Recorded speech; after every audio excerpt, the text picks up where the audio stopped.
Hello,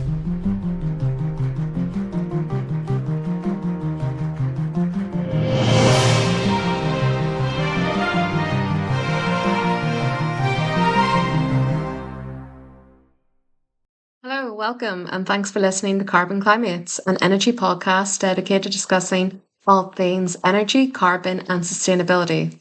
We also like to talk about what's getting hot, aside from our planet. I'm your host, Enya, and today I'm joined by my Carbon Cli-MATE and co-host, Shane Brady. Hello. Like that. Be cheery. Hello. But yes. So, Shane, how has your week been? And can you tell us a bit about yourself? Yes, I can indeed. I don't know if my week tells you a little bit about myself in itself. I have been spending the weekend mostly drinking and getting people over from England. My partner's from England, and every once in a while we get people over to the massive city of Bangor that I live in at the moment. And I keep on forgetting it's a city. it's it's some city. It's about like 60,000 people or something Oh like my that. God. But yes, I bring people over at the weekend every once in a while, and they're all Laura's friends. And basically, the premise is they come over, and I try to make them think that Bangor is not the worst place in the world. It usually does all right. It's mostly the sea does a lot of the heavy lift, Yeah. and a few pubs are grand. Yeah. Goat's Toe. Goat's Toe is good. It's Yeah. good. I mean, I've seen some pretty offbeat bands there, which were not ideal, but that's it might come up in the podcast later. Yeah. I used to do myself, so every once in a while I just try to support. But yeah, so me, I grew up in West Belfast. I moved out to Bangor as I sold my soul, and just a bit about me, I guess. I originally, like it is topical. I originally was very much focused on music. It's Okay. not really necessarily how I thought I would get to where I am now, Mhm. but it was very much all based around whenever I was a teenager. It was I'm going to be Kurt Cobain number two, and so basically my whole premise was I'll do this kind of school stuff, and that's fine. Mhm. It'll all be a waste because at the end of the day, what I'm here for is to make the greatest album of all time. Yes. And it took me to about 22 to realize that wasn't going to happen. Okay. I had a very good strategic plan of when you like first album out 21, it's going to really like cause a lot of shockwaves. And album 20 when I'm 24 is going to be the best thing of all time, commercially speaking.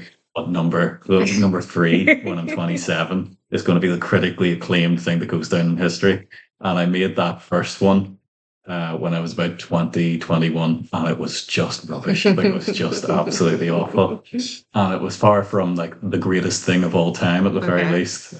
So at that point, I guess I was I picked, I guess, for my A levels and towards my university degree. Originally, what I wanted to do was be David Attenborough. Like, if the rock star thing didn't pan out, I was going to be David Attenborough. David Attenborough was your fallback. That was my fallback, but I realized that you can't really have two dreams at the same time. You got to have your dream and you got to have your like pragmatic fallback. Yeah. And it was just, or else you're not going to get either. So my pragmatic fallback turned to, well, at least I would like to move to Canada. I was very focused about moving to Canada. I watched Scott Pilgrim. It was all related. It was all, it was all. Scott Pilgrim was basically what I was planning to do with my life, or at least my kids could do that in Canada, in the glorious country of Canada. So my whole plan was very much, I'll do chemical engineering. They need a whole pile of them out there. I'll work at ExxonMobil, and they have a sister company out in, I think it's called Imperial Oil. I think I've obviously thought about this a lot. I know. And they had a little refinery outside Toronto. I was going to work there by the time I was 26. Oh my God. And I got 1 year into my chemical engineering degree. Realized that, the rock star thing wasn't really panning out, and this is what was becoming more and more a reality. And apologies to all the chemical engineers out there. Absolutely not for me. And I think it led me down a little bit of a course to where I am now, which is that I thought, well, if I can't become a rock star, I'll just go mine oil because that's what the world deserves. And it turns out I wasn't actually that good with resting with that in my own mind. And I did the first year. It was fine. I did well in the classes and whatever. But I think signing up for a 5 year degree in it wasn't for me. Okay.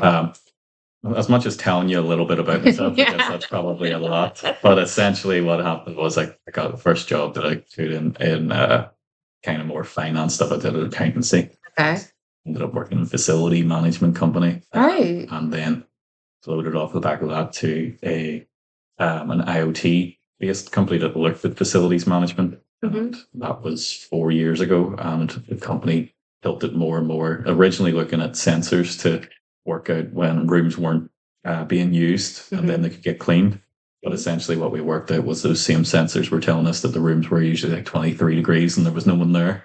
Right. And we thought it was probably a much better use of the technology to start kind of calling that out. Yeah. And that's what I've been doing for the last 4 years. The music, unfortunately, has long since left me. Yeah. Unfortunate for me, but more unfortunate for the planet. Yes, exactly. I can post when I upload the episode. I can post links. Oh, as well. yeah, there so we go. The link will be posted. Now's the time. Shane Brady on YouTube. It's all coming. And I do have sign-off music, but the sign-off music will just be your album. I'm not sure. You want this podcast to succeed at some point, don't you? Because I would maybe stay clear if that's your intention. But yeah, so that's all I hope about me anyway. Very good. Oh, that's class. Okay, so you said you diverged into the Internet of Things company. Yes. So what is your current job title then? COO. It's very lofty considering there's not massive amounts of us working there. But yes, I became a director with them after I was there for about a year. Very impressive. Yes, there we go. So at the start, I was very much based more on the sales side of things, and I taught myself a good bit of software. I did a master's in IoT when I was there, and then probably the brightest idea I ever had, and the most technically capable decision that I ever made was to bring in somebody who actually knew how to make software rather than me do it. So for the first few months, I made some things in Python to show the general idea of sensor movement, green light on a floor plan kind of thing. That was a proof of concept, but I actually brought in like my childhood best friend, who actually followed me onto that chemical engineering degree. Coincidentally got the chemical engineering degree. He actually followed through and got the full master's. But his talents were being wasted in anything other than basically creating a platform from scratch. So got him on board, I think in 2021, maybe end of 2020. And then with that kind of team we built up, and alongside the company I used to work for, the facilities management company I used to work for, we kind of built the product from there. But essentially, I think your original question was around about like what IoT has to do with the whole thing. I honestly can diverge into whatever you want. Like the main thing was, like I said before, we were trying to get use the sensors to be able to tell when to clean and when not to clean, but it built up more and more towards sustainability. It turned out was a massive benefit that these things could actually do. The sensors we use have temperature in them as well as occupancy. So we were able to find out that loads of the companies that we were in, and universities as well, just have general issues with, I guess if you're looking after a building management system until relatively recently, your main thing is your complaints come from the fact that it's too cold, but people tend to not really complain when they come into the office on Monday morning and it's 20 degrees, because it's been heated all weekend. Very few complaints in that bit, but what we were able to work out is that quite often there is that gap where people aren't really necessarily aware that their heating is still on over the weekend, over evenings, and that's what the sensors help do. So we started focusing more and more on that side of things. That's class. And then the idea is when the sensors, like you see it's on, okay, I see it's on, right, I know I'm going to correct this, like maybe create a profile for it, or what's it called? A program. There we go. Programmer for it. And then like, okay, the heat's not going to go on at that time, and that means you're using less heat, and that lowers your carbon, and it's saving the planet. So great. It's one of the easier cells when it comes to carbon cutting, because it pays for itself. It doesn't cost a lot to install the sensors in the first place. You get all these other benefits with the space management side of things, and it's one of those bits where nobody's really complaining. You're reducing your carbon output in these empty rooms that aren't being used. Everybody's like, yeah, okay, well that's a low hanging fruit for cutting carbon anyway. let's stop heating things at the weekend when no one's there. Yeah. No, Step one. Step two, planting trees, whatever. But just that stuff. that stuff. Step one, maybe stop heating empty rooms. Well, it's surprising how many buildings actually have that issue. Right, yeah. Well, it's how we actually know each other. We met at the 30 Under 30 Hmm. program that Keep Northern Ireland Beautiful runs, hosts. It developed anyway. And I think one of the first things we were talking about, you were talking about your job and what you do. And I said about BMS systems Yes. or building management systems. And it's like, so I'm going to tell you how I actually know about that. Right. Okay. This goes back to when I was the ripe old age of 21. Yeah. 2021. Yonks ago. Yeah, only last 30 year. under 30, yeah.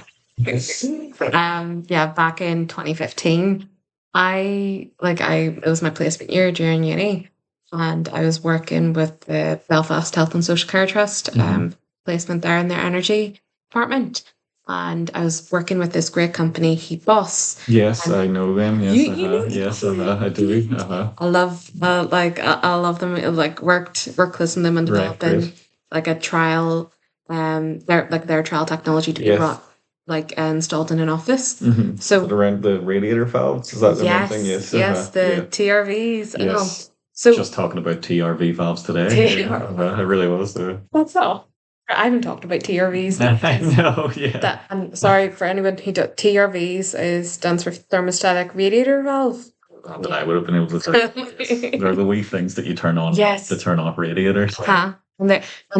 It's funny because I didn't realize how many different types of PRVs Yeah. there were. Well, I'm sorry, like just valves even because there's Mhm.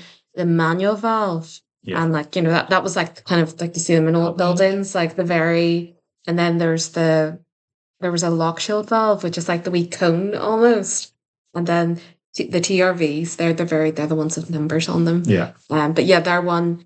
It was very I thought it was cool and trendy. I know you're like, lucky that at the- engineers like, tend to listen yeah. to this, so And since like what is it? It was last 2015, 2016 since I was last speaking to them. So probably since now they've like I'm sure upgraded they've it, like expanded and all. massively. Yeah, I mean, we were just chatting about something similar, which is so all the sensors we use is LoRaWAN.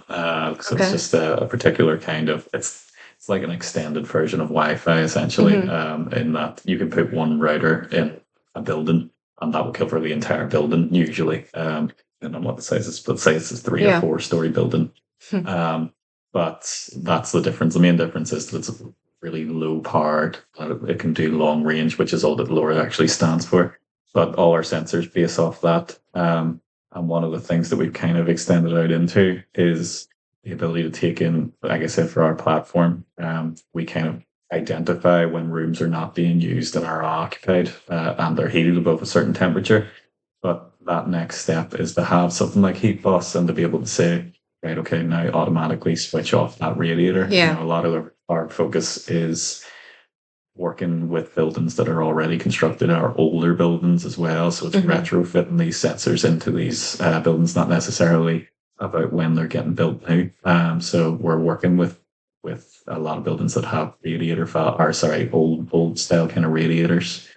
That's just the kind of high tech technology you have to use to be able to do something with that. It's very interesting because one of the things I find working with them when we're installing and we're doing the trial run, so we were installing the equipment and people seen us like change stuff on the radiators, and I think we installed it and then it was maybe a day or two before it was like actually like active or like we're actually using the technology, and then people were complaining about the temperature in the room. They're like, "You've done something to my room. Like it's so cold." Yeah. And then we're like, "Actually, it's not. We didn't adjust the controls at all." And it's very interesting that the psychology, like people see you changing stuff and like.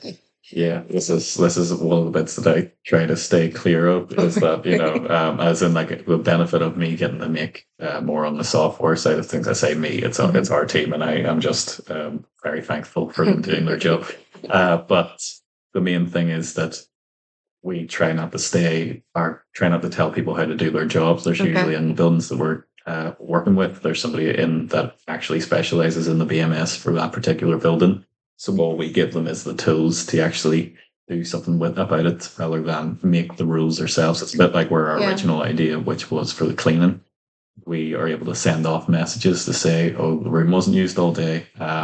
How you actually change your cleaning to affect that, I want very little to do with. I just kind of hand it over to the facilities management company and back away slowly. The data itself is factual, Yeah. and then how you end up using that is quite subjective. And if you want to, for not occupying spaces and then heating that up just in time for somebody coming in and it's comfortable, Hmm.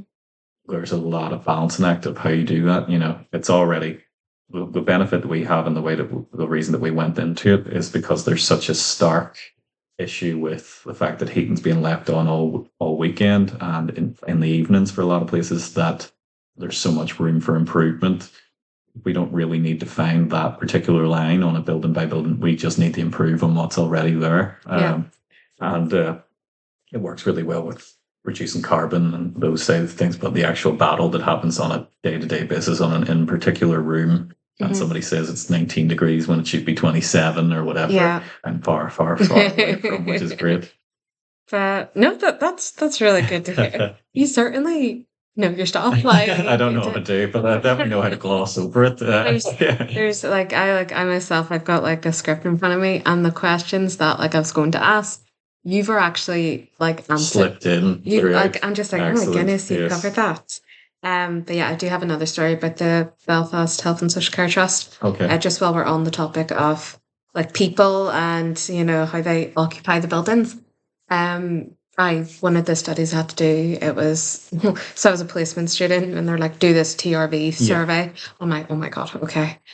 What is this? But I had to go around and this like building, it was like a health centre in North Belfast, and check the TRVs, the valves and the radiator, because people were complaining that it's really like cold and like they couldn't find anything wrong with the systems. Like it's like it shouldn't be cold. Sorry. No, Apologies. Really went for it there. Yeah. shouldn't be cold. Yeah. And so I was going around and I could see there was a mix. I'm like, oh, these are switched off. Like, why are these switched off? Is something happening? Like, are they the wrong way round, or is this how they operate? And I had to survey each level. I got to the top level and I coincidentally came across this woman, and she was just like, oh yeah, it gets way too hot up here. So I actually turned them all off. I'm like, oh, you're the problem. Yeah. Like, and it's amazing. Like, that's the kind that I found. The only thing I can really go into is, or as in the bit that I'm really interested is alerts for, it's too hot, it's too cold. But accounting for the way that humans go about doing their business is something I try to stay as clear from as I can. But the kind of thing that our platform really does is that kind of, it's Monday morning, it's 5 o'clock and it's 13 degrees. That's not good. Switch on from there. But I think there's just always that case. It would probably be me if it was, if I was working in those kind of environments, that I'm always kind of tinkering with things, and not necessarily to that degree, but I definitely think you have to always account for that. I mean, one of the things that we realized that we can't do is really work in shopping centers. Okay. That's one of the many experiences that we've done for different kind of industries. And whenever we went into shopping centers, these sensors are all very they're redeployable. They're basically command stripped to the wall, and that's how you tell the occupancy and the temperature. But whenever you were in shopping centers, it's just, I don't know what it is with people, that whenever you get that amount of people coming into a space and it's just public like that, but we just kept stealing them. We just kept, who wants these things? I don't know who, like, the kind of people that are going in and stealing these, I have no idea what they're doing, but they're bringing this thing home. I go like, yes, finally got myself a LoRaWAN based, heat and light occupancy sensor.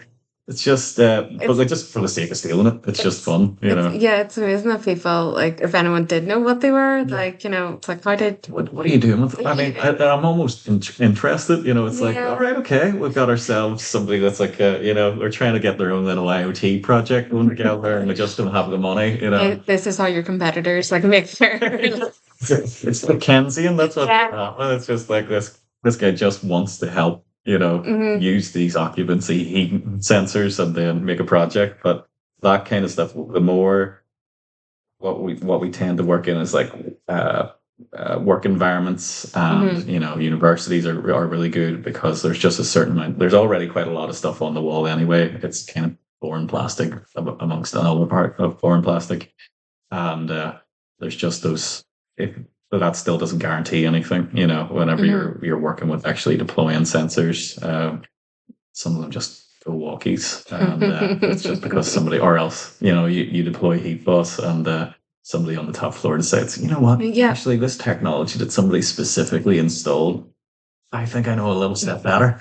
Just off switch Just like off. everything. Like that's the thing. Like I love because you're fine. Like people are gonna like be warm or like cold at different temperatures. Like it's your own personal preference, and Yeah. it's even like what I love, especially with the likes of thermostats or like the sensors pick up is like when you actually show them the temperature, Yeah. and then they always see like 22 degrees. Nah, it needs to be 25 Yeah. degrees or 26. Then actually, that's really warm. I know. Like that Yeah, is, that's it. But you've got in working environments where there's a number of people in the same space, they're never going to agree on something hmm specifically. And again, I just go like, well, that's why we mostly focus on occupied space. hmm It's just about right. Okay, the world of what's the right temperature for when people are in the space is a mess that yeah, no algorithm will ever yeah. get just right.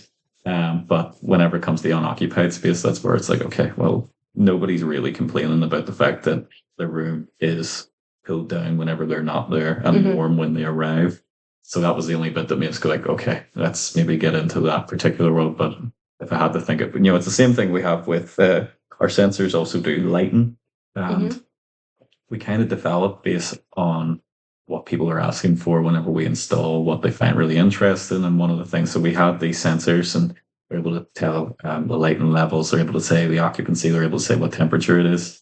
And for some reason, well, it's with the lighting side of things, it's really interesting to be able to find out when the lights are left on. That's a big one. But hmm they actually say whether the lights were left on with these particular lux level sensors when there's sunlight outside is like a AI based algorithm in itself, hmm and the demand isn't anywhere near there. That people are really the amount of carbon you can save, or the amount of cost you can save in electricity for those lights, especially if you've moved over to LED.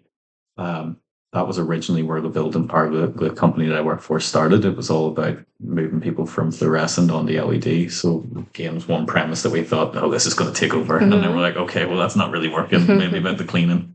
And then I was like, okay, well, that's not really working. hmm And we get to this position where people are really interested in, I guess, understanding when their spaces are unoccupied. But there's some things I think that are not really. It's about trying to work out what's worthwhile to develop because of the demand out there. I think one of the good things about the modern world, and even post COVID, is there's a lot more demand for that dynamic heating stuff than there was even a few years ago. I think I can feel a certain element of people being more interested in reducing their carbon output, Yeah. as in pragmatic people that would not necessarily have very warm hearts for this kind of stuff. They're even thinking, and as I used to be, or I used to do accountancy. hmm I'm working with accountants who are actually interested in Right. carbon Okay. cutting. Yeah, I think there was a new thing came out there with the IFRS. It's accountancy standards, and they brought out that you have to essentially do with your normal financial accounts. You also have to do this kind of carbon accounts, hmm and it means that those what sounds quite boring ends up making a really big difference because all of a sudden these people are putting all their efforts into now, oh, right, okay, we need to get these low hanging fruits. Yeah. So it's been interesting. It's been interesting seeing the change. There's so much about when I first started. It was just before COVID, and it was going into that world, and then hybrid working has really changed Yeah. everything. Well, from what I look at is that there probably wasn't the same shift day to day in how much rooms are being used and all that side of things until after it seems to have settled somewhere around lots of people like to work somewhat hybrid. It's not necessarily fully remote, or some jobs are fully remote. It's not necessarily 5 days a week for a lot of places.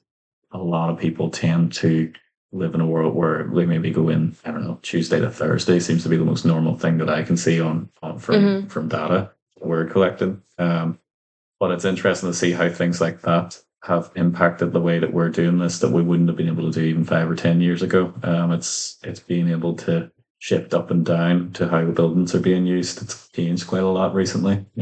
Right, okay. Well, that's very interesting. Again, just like a bountiful of knowledge. Like, I absolutely love this. Like, honestly, because like that's the thing. If you if you explain clearly to people, Yeah. this is what it does. Suddenly they become interested, because I myself, like, say if someone, okay, talking about Python script in there, if like someone came over and was just like, yeah, this Python script, if you do this, this, and this, it can reduce your monitoring by this percentage. I'm like, I've got no interest in Python scripting. But then if you said, okay, no, it's actually very simple, y equals whatever, and I'm like, okay, maybe. That's it. I think that kind of I learned so much about software development. I still don't actually know how to develop software properly myself. I can do little tiny bits, but thankfully I have people who are way better at it than I am. But the amount of problems you can fix just by essentially understand. Like we originally actually built a lot of our platform on Power BI, and I know a lot about Excel. I love a bit of. I've heard of Power BI. Yeah. Power BI myself. And, whenever I built, or whenever we were working on this kind of stuff originally, I did data analysis, and that was kind of my background was commercial analysis in FM, and I loved kind of stuff to do with Excel and being able to take data out of these sensors and be able to understand. I guess I understand the use of the data, and that's the most important part. I think a lot of companies actually have quite a lot of sensors and they collect a lot of data, but there's not a lot of that's being transferred into real world actions. And to me, if you're not doing that, the whole thing's pointless. I think one of the best bits about taking that next step, like I said, we originally went from like Excel sheets, downloads of the data, and finding out, heating's left on quite late. You can still get that information just from the data in Excel, and then you kind of go like, right, well, we now know that, and I now need to make a few graphs, and then I can give this person a call, and I can say, here's my little sheet. That's it's that kind of consultant stuff, but I can only really do one of those at a time, and it might take a long time to set up the reports, and it can get a little bit faster than that. But the next step was really going like, well, why don't we get a BI platform where there's a live dashboard? And that's how we got into it. It was not necessarily that we were set up from the get-go really thinking that to make a whole software platform based on this. It was just an easier thing for, okay, more and more people are going to care about this, more people are going to want to log in, and I can only do one little report at a time. You want to have hundreds of thousands of people going onto this. Yeah. That's the dream. And essentially that ended up becoming, well, Power BI, at that point, from my perspective, and for anybody who doesn't really know a lot about software development, it's, why do you even need to do software development? What's the benefit? And you start to see that because, especially in IoT, there's loads of sensors and they're all spitting out a lot of data at the same time. And then that's fine at the start. But essentially what happens when you're there for a year, 2 years, 3 years, is that same graph that you were trying to load all of a sudden takes about 3 minutes to get up and running. and the kind of people that you were trying to get on, you're just trying to grab their time for 20 seconds to log into this thing, Yeah. find out that there's a problem with the heating. And it's just human nature that as soon as you start to log in, it's like, oh, God, this thing takes too long. You know what it is? I'll just go do this a little bit. And that's when software starts to make sense, where it's like, okay, what they can do with that is real world, make this a lot faster, make sure like, well, this person only really cares about the heating side of things. This person cares about space management. Let's make a rule that you can only really see the heating stuff. So again, real world stuff where if you're inundated with loads and loads and loads of dashboards, you're just, you look at it and go like, okay, you know what it is, I'm going to go make a coffee. Whereas if you make that rule so that they come in and just see the bit that's really important to them, it gets you into the bit where I've always been interested is real world changes, so they just see a very small bit that matters for them. And then they go in and say, okay, it's super simple. It's just, it almost flags up straight away. It's just, here you have an issue with your heating's been left on all weekend. Like a lot of the places where it's just like Christmas period, which is like oopsie daisies. Yeah. Left Christmas and nobody was in the building, but we just heated it for like 2 weeks. And a lot of the time when we were having the energy kind of crisis that was over 2021, it would blow your mind how many buildings were just being heated nonstop over like 2 weeks over Christmas. And that's the kind of bit where it instills a kind of didn't initially set out to do what we're doing, but it makes you passionate about it. It makes you want to go like, right, okay, I have stumbled upon this thing that is actually, you would think, surely BMSs are doing all this. It's all automatic. It's all happening already. And there's definitely technology out there that does it, but it's just not actually brought into quite a lot of buildings. And it's maybe brought in for very, very new buildings. But in 20, 30 years, a lot of the buildings that are going to be around, if we're worried about carbon, should be buildings that are already here. And we need to think about,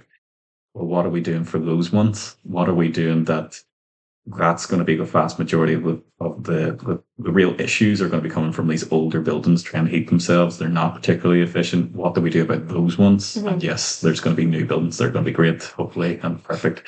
But for now, it's very much about that's what drives me a lot with what we're doing. It's just, okay, can we fix what we're dealing with right now with something that's available right now that doesn't cost an absolute fortune? And we can all just, instead of just saying something that's a hypothetical, well, if we all had infinite amounts of money, we would do all this. But something that's really achievable for most businesses and then pays for itself, that was just, okay. And that's why I ended up going on to that 30 under 30 piece, which I never really seen as something that was for me. But I guess it was a good platform for me to get talking to other people like you and doing exactly what we're doing right now, which is we can all kind of share ideas and we're all trying to achieve the same thing from lots and lots of different angles. And specifically for me and you, I was wanting us to do something that was very specifically around smart buildings and something along the lines that we were able to look into that world, which is already difficult enough to enter. It's got a kind of high barrier for interest. I'm sorry, but you have to be interested in the first place. It's quite taxing academically if you really want to get in and understand what you're talking about, and then you have to be passionate about it beyond just like what's capable right now. You have to actually have that drive to be like, let's change something. And I think 30 under 30 is probably a perfect amount of number for Northern Ireland. There probably only is a small cohort each year born that has those pieces all together. So it's been great that you do something like that and you end up meeting people. It's funny because a couple of people that I was talking to, one of the guys, Kieran, shout out Kieran Boyle, but he was like, oh yeah, is there, I won't say his age, but like, I was like, oh, is there like older than 30? Yeah. Was there a 40 under 40? But yeah, like on that, like, just like trying to get people to understand, say anyone who is willing to go into this sector, developing sensor technology, and by your explanation, very much an extensive amount of work around it, not just in the development, but then talking to people. But is there any specific guides you would recommend someone reading? Let me see. Well, first of all, if I can do it, you can do it. That would be the general premise. If you are hell bent on becoming a rock star at 22 and nothing else really particularly interests you, before you turn 30, you can be really well ingrained in Mhm. this particular industry. Um, there's so much benefit that you can bring from lots of different angles. Like I said, it could be the software development piece, but it's also, it's even, I'd say, even quite rare to be able to go into that and be able to. I think one of the pieces that I can do um, for potential customers is a bit like what you were saying before, is that make them feel that this is important for them, because it's Yeah. kind of difficult. It's make it real. One of the things I used to do back in my entry assessment days, when I was showing like an estimated, okay, our software, the SAP software, this shows your estimated fuel cost. Mhm. This is what when you go with this system, this is it when you go with that system. Well, I always find if you're dealing with stuff like the client or the quantities fair, the person whose job it is to worry about money, when you put it in money terms, they're like, Yeah, here, yeah, like, that makes it really forget the easy. carbon, the Yeah. money. Yeah, and that crossover is difficult. I think that's one of the rare bits that I was able to do, which was it's sometimes with reducing carbon, it can play into the part of my mind that's more like the rock star. It's an idealist. You can sit around and think about, oh, what could be, and some kind of utopia, Mhm. and that doesn't transfer well whenever you're trying to talk to people who are just in the world we live in. A lot of people are just trying to just get by with whatever their job is and move forward. Yeah. And realistically, we have to find a way to get through to people that the planet and climate control, or our carbon emissions in general, are not high up on their priorities, and you're trying to make it a very easy win for them. Yeah. Or at least that's where I come from. Some people could argue that it shouldn't be an easy win; it should just be done, which is fair enough too. I'm not really going to be able to show you about that, but my position is very much that you can use your skills. You can still have fun and learn things and have a career, while also trying to do, well, basically something a little different than what I initially joined, which was trying to mine the world for oil and make your money off the back of that. You can actually come home at the end of the day and you're building something towards, all right, okay, I'm a net potential in this world, this part of the world, at least a net positive, and I think if you're interested enough, you can absolutely, there's so many ways that we can improve in this particular. It would surprise and or shock you about how much improvement there is to be done in Mhm. all different parts of the world. You can look at your kind of local region. I can guarantee you, no matter where you are, there's massive improvements to be made there. And you don't need to keep reinventing the wheel. You can see what's out there and just apply it to your own local kind of area and say, Mhm. well, you know what? By the time I'm dead, at least I helped with this segment of the planet.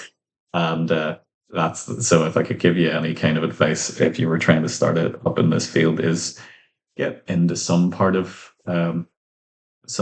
just what you're really interested in. You'll eventually curve it back around. I mean, like I said, I was really interested, apart from the rock stardom thing. Yeah, yeah. I think eventually that turned into a skill of being able to explain stuff that most people find a little bit dull in a way that's a little bit more entertaining. Perhaps maybe that's the very loose thread that I can connect with all those years spent learning instruments and recording music. But you can, the next bit that I really got into was very much around finance and Excel. And I was in a world where you felt miles and miles away from what I'm doing now. But it isn't really. You can learn about your particular part and improve that. Yeah. Like it all those skills build together, and it's never too late to say, right, okay, well, I've done all this for my life, and now I'm going to apply, like, say, sensor technology. It's so new, the IoT kind of side of Mhm. the world.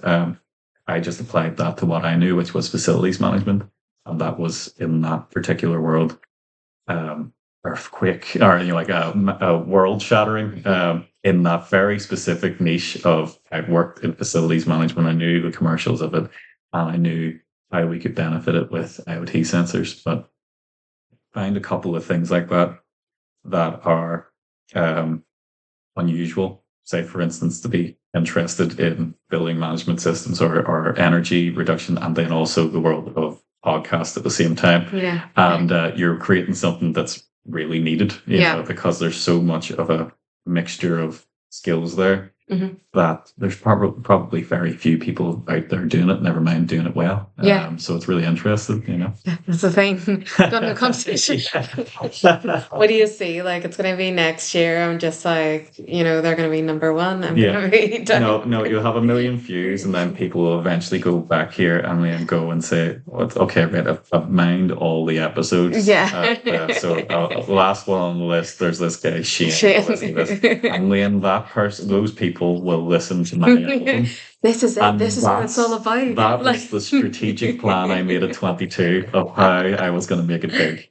This is the long game. It's all part of the long game for me to become the rock star that I was always built to be. Well, Shane, thank you very much for explaining like just everything. You've been very informative. We're now moving on to a section of the podcast that I like to do, like tailor a fun wee section to my guests, and just ask them a couple of questions or discuss a couple of topics to get their opinion. Like try to come up with a name for it. So this section is called BMS. Okay. It's called Being More Sustainable. Being More Sustainable. Very good. Did you like very that? Good. Yeah. Like there's another skill set being thrown out there. There you go. Okay. Well, I'm going to ask you a question. Okay. And if you don't know it, you have to leave immediately. You know, it's like, if you don't know it. We'll leave. Okay. Do you know when the first sensor was invented? The first sensor, like electrical sensor, or I think I've seen something. I think I've seen something from Roman times. I don't know if that's. You're probably going to say no, you're wrong, completely wrong thing. It's 1963. But I think I've seen something. A vague back of my memory kind of stuff. I don't know whether it was in Pompeii or something along those lines. Maybe it wasn't. Maybe it was more along the kinds of times of Da Vinci, which is not very Roman at all. I'm going to go ahead and just throw out 1433 because Da Vinci time. You know what? You're so close. Oh, okay. There you go. Like 1917. Okay. Yeah, I thought that was going to be the case. There's somebody made a system that was basically like kind of like the way radiators work. I've obviously just fluffed that majorly. So 1917. Well, pretty much what it was in 1905, there was the discovery of the photoelectric effect. Yes. And then the invention of the photocell in 1917. Like, you know, and now look where we're now, key developments in light sensor technology. Yes. So right, okay. So you didn't tell me that you were talking about electric-based sensors. I'm sorry. I would define a sensor beyond that. You know what? We'll go back. Yeah, we'll go back. We'll find out what non-electric sensor is, and I guarantee you it was 1433 or whatever it was that I just said. I swear, I wasn't just making that up. No, that's amazing. There you go. So we're in an industry where because this is mixtures between sensors, and IoT is generally just using radio technology and sensor technology at the same time, and that's the general premise. There's not a lot more to it. Obviously, what you do with that data that you get is the really important and interesting part as well on top of that. But all these things are coming together that because the technology itself, again, just putting those two things together, even if you're looking at the oldest sensors, which is 100 years ago, that's not a long time considering how much innovation could be made off the back of that technology. We're still getting more and more and more out of the back of it. It's a really interesting, I believe, part of the world to be looking at right now. I wish I knew a little bit more about it, say, for instance, when the first one was built. But there's perhaps somebody who is, I would have to be honest and say that my engineering ability, although I did well in my master's in IoT, I think there's, like I said, working with people who are really amazing in software and different pieces. There's people out there who are a lot better than I am in the engineering side of how sensors could work. One of the bits that I've always thought would be really cool, there's this thing called a microwave sensor. And essentially how it works is, I'm about to completely flop this for anybody who actually knows how microwave sensors, but you'll think I know how they work.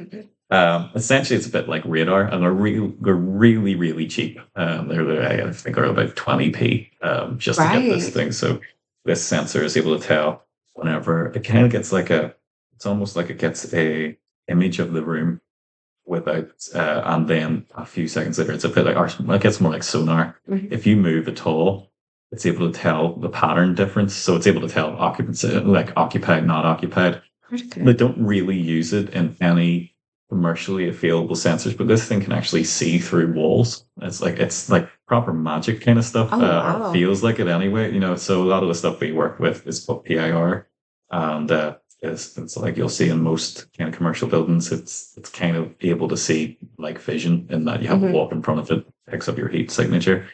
But microwave sensors, I feel like, are something that if somebody's particularly interested in the world of making their own sensor, I feel like there's such a major opportunity with those. They're a little bit, because they kind of see through walls, they're not ideal for being able to pick up in this particular room that we're occupied because somebody out there could be moving and it can also see them. It doesn't really care if there's a wall in the way or Hmm. whatever. But I swear there is something with those things that are I couldn't believe how cheap they were. I couldn't believe how amazing that they can go meters away from where you are. It's all a little creepy if you look at it in a certain way Yeah. as well, but potentially you can make something that isn't creepy out of it. But it's genuinely whenever you see things like this and the engineers putting this thing to work.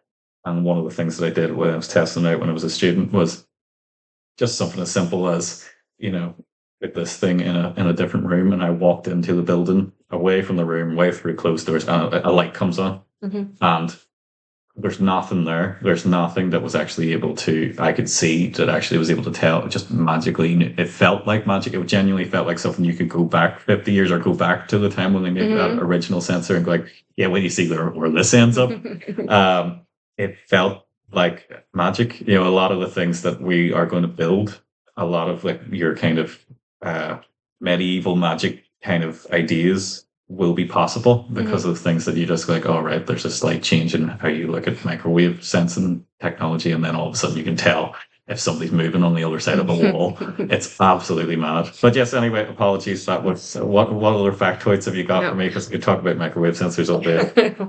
I'm trying to think. See, when talking about microwave sensors, I was Uh-huh. trying to think of a pun off the top of my head, and I really can't. And now it's too late, and It's I not need to good move enough. It's on. not good. That's not good. Then you know what? You must have had plenty of time for that BMS one because Yeah. okay, look, if you're having this amount of skills, this is the best part. This is a point in case. There's Yeah. people out there who will do puns way quicker and faster than you, Yeah. but will they do microwave sensor based puns faster than you? Probably not.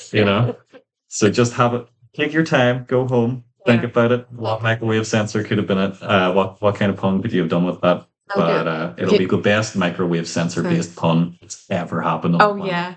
yeah. So there you Yeah. go. It'll be, Yeah. and it'll be like, I'll make it seem natural in this Yeah. episode. It'll just be edited in. Yeah. The sound will be different. Yeah. There'll be different backgrounds. Like, that's clearly different. Yeah. Oh, I'll try and work it in myself later. I'll just come in much lower in question. Yeah. Okay, brilliant. So another more factoid.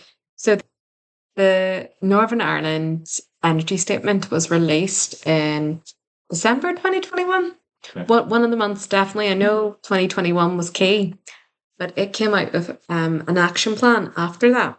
And I love talking about the Northern Ireland energy statement because it's the first one we have, Okay. and it sets out a clear list of like what's going to happen, what the rules are, what we need to do Great. for buildings, and but because like the work I've been doing for the past 6 years here. I would work with buildings over in the mainland, England or Scotland, Yeah. and they've had maybe energy statements or energy action plans since 2006. Right. So Okay. Yeah. now if we get one, I'm like, Better late than never. yeah.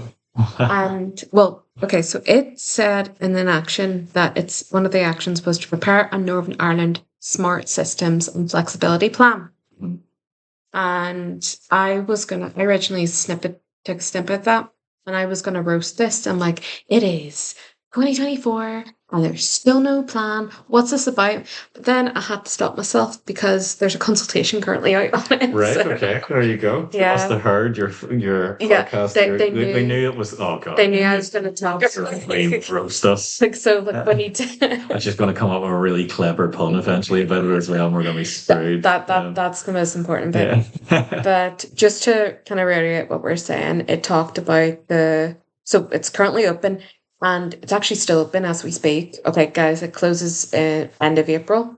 This will probably won't be released end of April, but like, Well, you missed there- your chance in now Northern Ireland Yeah. going down in flames. exactly. I'll give an update on the response of the Yeah. consultation. They talked about the importance of monitoring, and just like kind of summed up exactly what you're saying. A smart and flexible energy system reduces consumer energy bills, reduces the amount of generation and network assets that need to be built to meet peak demand, and it gives consumers greater control over their energy bills through access to smart technologies and services. So, and this is That's that's good. so I will suppose like you know what I'll put it out on Instagram tonight. I'm like guys, don't forget to respond to this. But it also kind of like the point educating consumers on how smart or BMS systems work. Yeah. Like, I know you're saying like yeah, dealing with people. Then if we educate them, they're likely to install them in their building. If they're installed in their building, they lower carbon. Less carbon means less carbon emissions. We're saving the planet like slowly. That's it. That's exactly how this all comes back to me being a rock star Yeah. and you being a podcast star. No, it genuinely like I'll give you a real world kind of reason of how that kind of looks. Eventually, people who are looking after facilities management or the building management systems, small cohort of them will be interested in media about their job. You know, there's going to be very niche things that if we just share a bit of information, that whenever somebody comes up with a cool piece of technology, that it's not the first time they're hearing about it. It's that they've heard small samples of like, oh yeah, that sounds really cool. You might hear me in the future, you know, like you people who are the million listeners in 2 years. And go like, I wonder what they're doing now. And realize that because most of the problem that we have isn't so much developing the technology. We've got that. It's actually getting it out there. You know, a lot of people in their minds think, okay, well, in order to reduce carbon or to do any of these really high tech systems with a building management system, first of all, my building management system already does all this, which isn't true.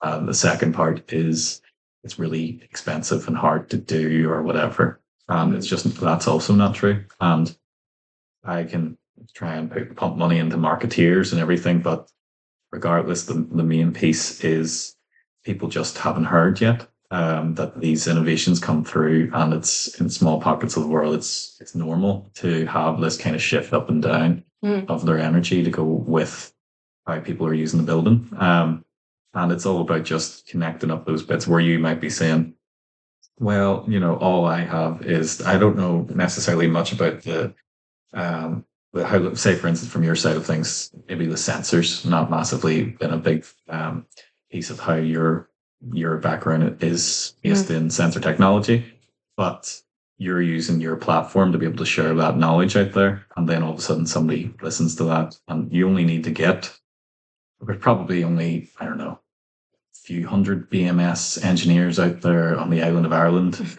You only need to get to them to make all the differences for all those buildings across the entire island. And that's not a massive amount of people to make a massive difference.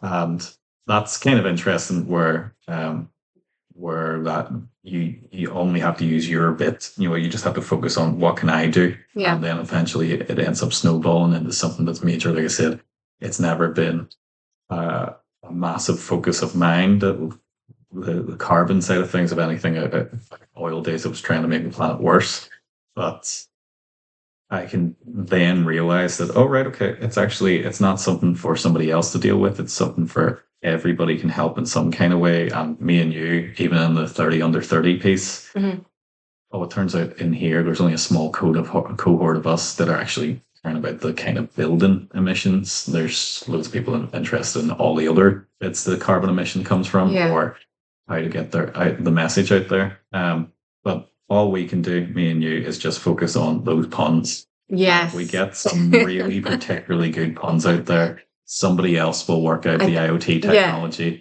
They'll get it all going and save the planet. And it started right here. That's our hook. Like, that's the business, like the business proposal. It's just like full of puns and it's like sold. Like, you know. But that's great. Thank you very much. Yeah. Well, like, you've been absolutely brilliant to have on the podcast. Can I just say, really informative. So before we go, do you have one last bit of advice to any future engineers looking to get into this sector? Send me a message. One, because smart tech, our platform, is going to be the biggest thing in this particular field in about 2 or 3 years when you're listening to this. So send me a message and say, look, Shane, I listen to your music. And, it's unbelievable. Can I have a job? Yeah, that's actually a prerequisite before that you give them an interview. Yeah, that's absolutely that's the key. And then we'll look at your degrees and qualifications and all that afterwards. But the main thing is really just being a big fan of that YouTube channel.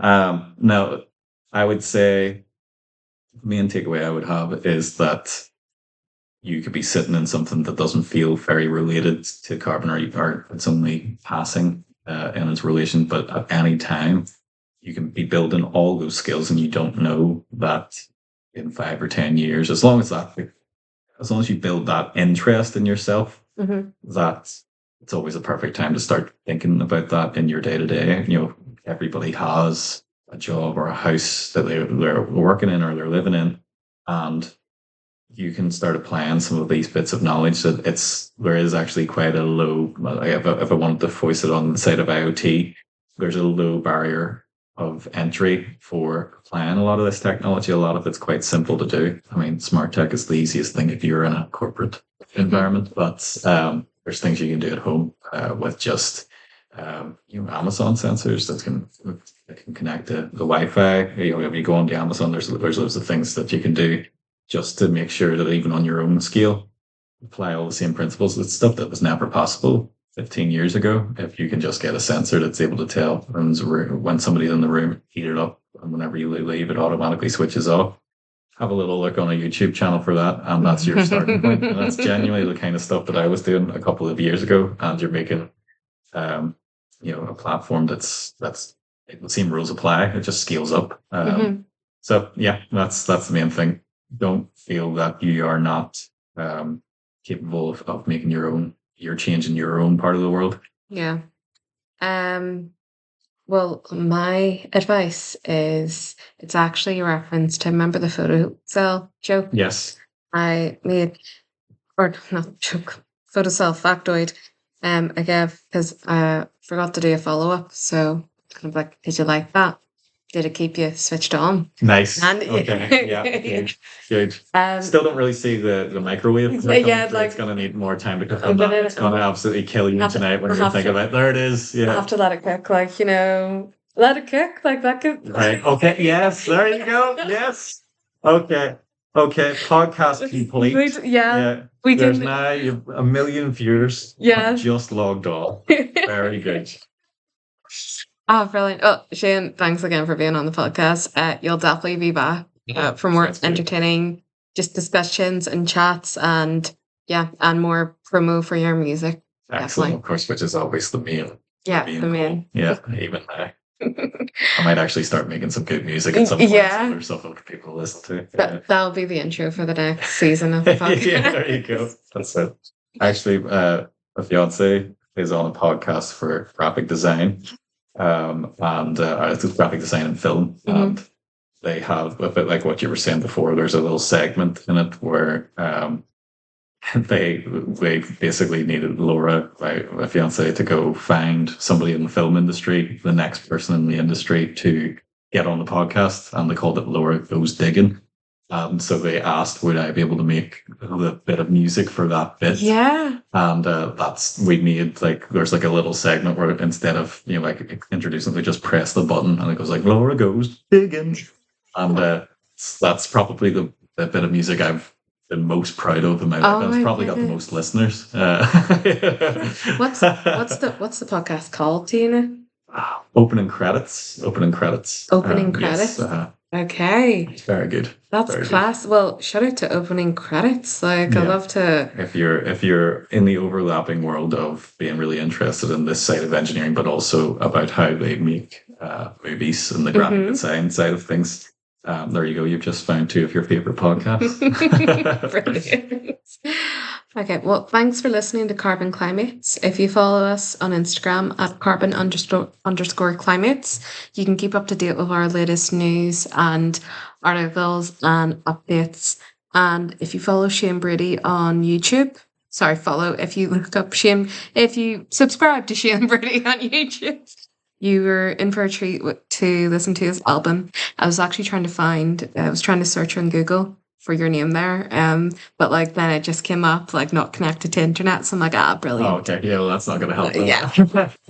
I would also probably say should probably look into Smart Work Plus, which is the whole thing that I do these days. Do that after the YouTube channel Yeah. because the YouTube channel needs you more. But yes, absolutely, Smart Work Plus. Thanks for listening. Bye.